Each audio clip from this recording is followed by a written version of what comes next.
everyone's smiling, 'cause when you're smiling, the whole world smiles with you. The weekly sing-along at Parkwood House Nursing Home in Plymouth. It's been Ruby's home for 2 years. Now 93 years old, she needs round-the-clock care, and her son Barry couldn't manage it alone, but he visits her every day. And I'm on a pension, so it is a bit hard. It is a bit hard to keep her happy. They could do a bit more, the government, couldn't they? But it's a struggle. It is a struggle. We find it hard, but I wouldn't mind paying extra if it had to. Ruby's care home place is paid for through her state pension, money from the council, plus a £60 monthly top-up from Barry.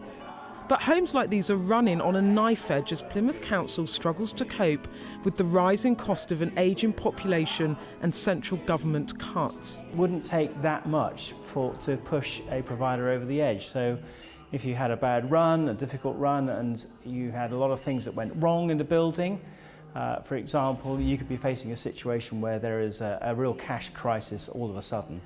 Problems for the Conservative-led council in Plymouth, the local Tory MP is prepared to turn it into a problem for his Prime Minister too, if she doesn't show she's been listening when next week's budget's delivered. I was disappointed, certainly in the autumn statement, that nothing came out of that. I think if nothing comes out of the March budget, you're going to see a group of us, I think, exerting a significant amount of pressure around social care.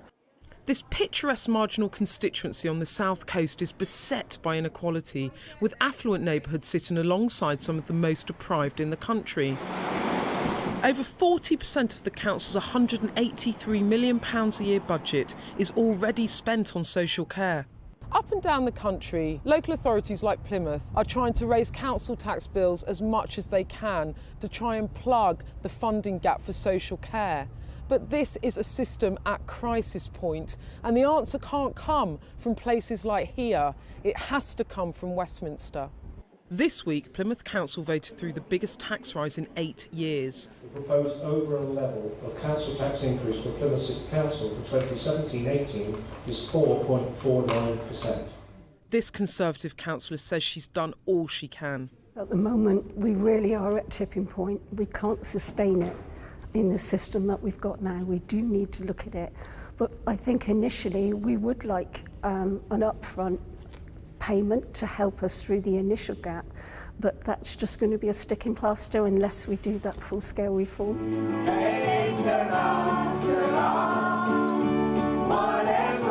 With warnings of a £2.6 billion black hole in social care funding by 2020, expectations are now growing that Theresa May will promise more money in the budget to deal with that funding squeeze.